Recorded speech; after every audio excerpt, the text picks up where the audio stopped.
संविधान में लिखा है कि इंटेंसिव रिवीजन की power representation of people act में इलेक्शन कमीशन को दी है, लेकिन उसमें लिखा है intensive revision can be done in a constituency और a part of a constituency.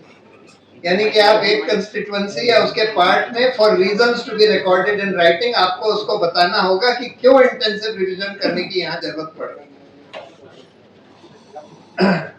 इतिहास में एक बार इस तरह का इंटेंसिव रिवीजन हुआ है उत्तर प्रदेश की एक असेंबली कंस्टिट्यूएंसी के एक पार्ट में, और उसमें इलेक्शन कमीशन ने, जब लिंगो साहब चीफ इलेक्शन कमिश्नर थे, तो इलेक्शन कमीशन ने बहुत डिटेल्ड रीजन दिया था क्यों वहां की इंटेंसिव रिवीजन यानी कि वोटर्स लिस्ट नए तरीके से बनाने की जरूरत क्यों पड़ रही है।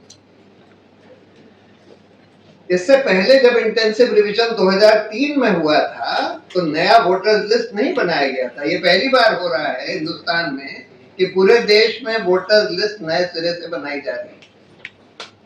जब 2003 में इंटेंसिव रिवीजन हुआ था तो पुरानी वोटर्स लिस्ट के आधार पर ही डोर टू डोर जाकर बीएलओज वगैरह ने नाम ऐड किए थे, नाम काटे थे। जो लोग मर गए, जो लोग चले गए, उनके नाम काट दिए थे।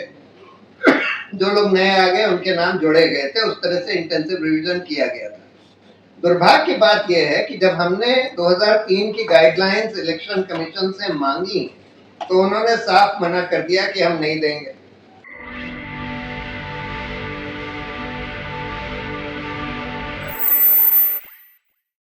रंगों से अगर देखा जाए तो ऐसा पहले कभी नहीं हुआ। पहली बात तो इतनी जल्दी में कभी इंटेंसिव रिवीजन नहीं कराया गया जैसा आपकी बार कराया जा रहा है, बल्कि चुनाव आयोग पहले कई बार कह चुका है कि कम से कम 6 महीना इंटेंसिव रिवीजन में लगते हैं। लेकिन अब की बार हमने देखा बिहार में, बंगाल में बस 3-4 महीने में सारी प्रक्रिया खत्म करने की कोशिश करी जा रही है। दूसरी बात, संविधान में लिखा है कि इंटेंसिव रिवीजन की power representation of people act में इलेक्शन कमीशन को दी है, लेकिन उसमें लिखा है intensive revision can be done in a constituency और a part of a constituency. यानी कि आप एक कंस्टिट्यूएंसी या उसके पार्ट में for reasons to be recorded in writing आपको उसको बताना होगा कि क्यों इंटेंसिव रिवीजन करने की यहाँ जरूरत पड़ रही है। इतिहास में एक बार इस तरह का इंटेंसिव रिवीजन हुआ है उत्तर प्रदेश की एक असेंबली कंस्टिट्यूएंसी के एक पार्ट में, और उसमें इलेक्शन कमीशन ने, जब लिंगो साहब चीफ इलेक्शन कमिश्नर थे, तो इलेक्शन कमीशन ने बहुत डिटेल्ड रीजन दिया था क्यों वहां की इंटेंसिव रिवीजन यानी कि वोटर्स लिस्ट नए तरीके से बनाने की जरूरत क्यों पड़ रही है। इससे पहले जब इंटेंसिव रिवीजन 2003 में हुआ था तो नया वोटर्स लिस्ट नहीं बनाया गया था। ये पहली बार हो रहा है हिंदुस्तान में कि पूरे देश में वोटर्स लिस्ट नए सिरे से बनाई जा रही है। जब 2003 में इंटेंसिव रिवीजन हुआ था तो पुरानी वोटर्स लिस्ट के आधार पर ही डोर टू डोर जाकर बीएलओज वगैरह ने नाम ऐड किए थे, नाम काटे थे। जो लोग मर गए, जो लोग चले गए, उनके नाम काट दिए थे। जो लोग नए आ गए उनके नाम जोड़े गए थे। उस तरह से इंटेंसिव रिवीजन किया गया था। दुर्भाग्य की बात यह है कि जब हमने 2003 की गाइडलाइंस इलेक्शन कमीशन से मांगी तो उन्होंने साफ मना कर दिया कि हम नहीं देंगे। फिर योगेंद्र जी ने किसी तरह से कहीं से खुफिया तरीके से वो गाइडलाइंस निकलवा ली, और उन गाइडलाइंस में साफ साफ लिखा है कि सिटीजनशिप के आधार पर किसी का नाम ऐसे नहीं काटा जा सकता। उसमें एक प्रक्रिया जो सुप्रीम कोर्ट ने बताई है लाल बाबू हुसैन वाले केस में, जिसमें ये बोला है कि अगर आपको डाउट है किसी के सिटीजनशिप के बारे में तो आपको तथ्य देके, आधार देके उसको नोटिस देना होगा। अगर उसका नाम पुरानी वोटर्स लिस्ट में है तो उसको माना जाएगा कि वो प्राइमा फेसी सिटीजन है, और अगर आपको डाउट है तो आप उसको तथ्य देके, रीजंस देके बोलिए कि भाई इस वजह से हम तुम्हारी सिटीजनशिप को डाउट करते हैं, और उसके बाद जो वो जवाब दे उसमें कोई भी एविडेंस दे सकता है, ओरल या डॉक्यूमेंट्री, अपनी सिटीजनशिप दिखाने के लिए। और उसके बाद अगर आपको फिर भी लगता है कि नहीं उसकी सिटीजनशिप नहीं है तो उसमें उन गाइडलाइंस में और आसाम की गाइडलाइंस में खासकर ये लिखा हुआ था, इलेक्शन कमीशन खुद नहीं तय करेगा कि इनकी ये सिटीजन नहीं है और इसलिए इनका नाम हटा दिया जाए। वो फॉरेनर्स ट्राइब्यूनल या कोर्ट या फिर गवर्नमेंट ऑफ इंडिया को भेजेगा कि वो लोग उसकी सिटीजनशिप तय करें। वो तो उसको सिर्फ फ्लैग कर सकते हैं और तब तक उसका नाम नहीं हटाया जाएगा वोटर्स लिस्ट से जब तक कि उसको फॉरेनर्स ट्राइब्यूनल या कोर्ट या फिर गवर्नमेंट ऑफ इंडिया ये ना डिक्लेयर कर दे कि ये नॉन सिटीजन है। तीसरी बात, इलेक्शन कमीशन के खुद के मैनुअल में और उनके रूल्स में साफ साफ लिखा है कि उनको बिल्कुल ये पूरी प्रक्रिया बहुत पारदर्शी तरीके से करनी होगी। जब जब कोई एप्लीकेशन आती है किसी का नाम डिलीट करने के लिए ऑब्जेक्शन की, उसको उसी दिन वेबसाइट पर डालना होगा।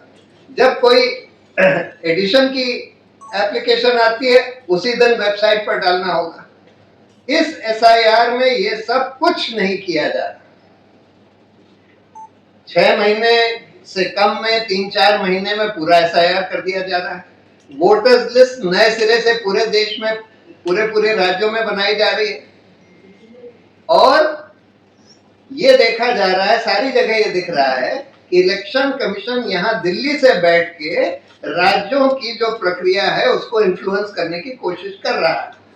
और ये जो लॉजिकल डिस्क्रिपेंसी के आधार पर लोगों को डाउटफुल कैटेगरी में डाल दिया है, अंडर एडजुडिकेशन डाल दिया है, ये तो पहले कभी नहीं किया गया। पहली बार इतिहास में ये किया जा रहा है और ये पूरा के पूरा जो डाउटफुल लॉजिकल डिस्क्रिपेंसी का सेंट्रल दिल्ली से भेजा गया है। और आप देख रहे हैं कि बिल्कुल अब कम से कम वेस्ट बंगाल में तो बिल्कुल टारगेटेड तरीके से मुस्लिम्स को अधिकतर टारगेट किया जा रहा है कि उनका नाम वोटर्स लिस्ट से निकल जाए।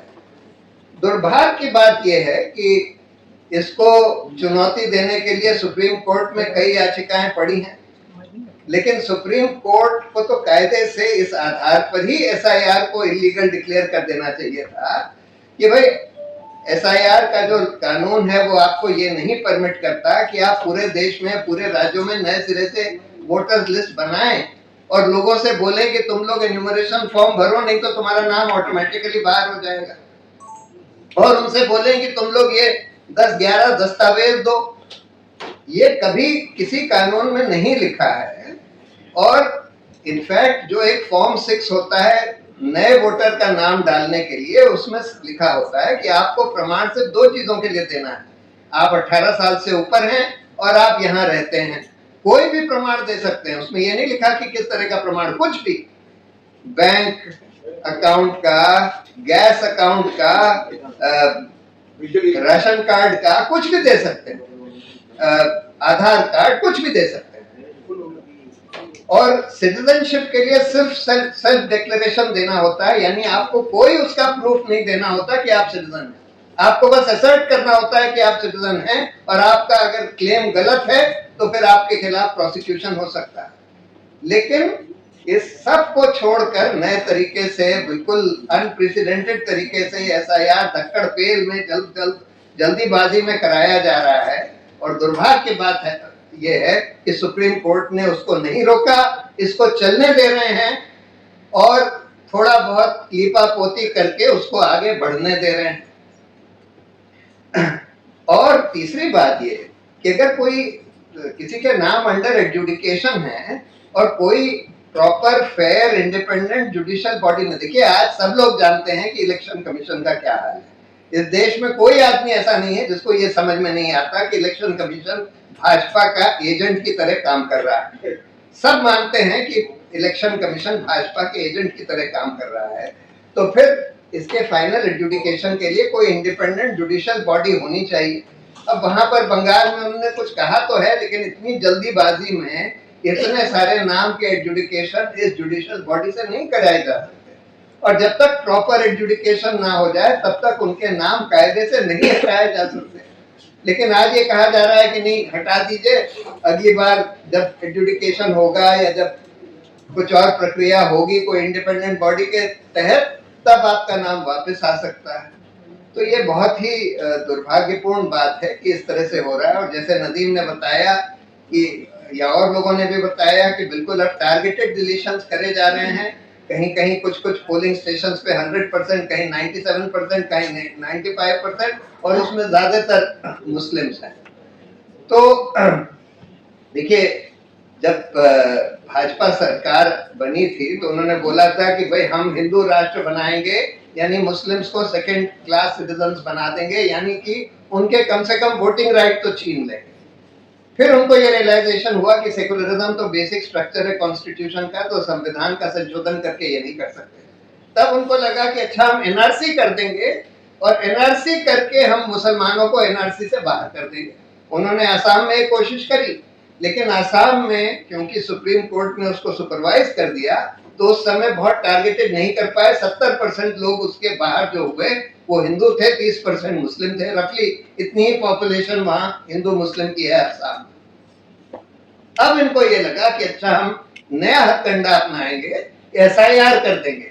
एसआईआर ऐसे धक्कड़ पेल में करेंगे, बगैर किसी पारदर्शिता से करेंगे, और उसमें हम सेंट्रल इलेक्शन कमीशन जो हमारा पिट्ठू बन चुका है उसके थ्रू मुसलमानों के नाम कटवा देंगे। और यही आज करने की कोशिश करी जा रही है। बिहार में इतना सक्सेसफुल नहीं हो पाया इनका अभियान, ये वाला अभियान, लेकिन ऐसा लगता है कि बंगाल में इसको अंजाम देने की पूरी कोशिश है और काफी हद तक इन्होंने इसको अंजाम दे भी दिया है। तो ये बहुत ही खतरनाक स्थिति है, क्योंकि अगर इस तरह से लोगों का नाम वोटर लिस्ट से काटा जाए, उसके बाद उनका नाम राशन कार्ड वगैरह से भी कट सकता है। इसी आधार पर कि आपका नाम तो वोटर लिस्ट से काट दिया गया है, तो आपका नाम अब राशन कार्ड से भी काट दिया जाएगा। बहुत भयंकर इसके परिणाम होने वाले हैं, और मुझे तो ये लगता है, डर लगता है कि इसके वजह से पूरे देश में सिविल अनरेस्ट हो सकता है। बहुत ही भयंकर चीज है।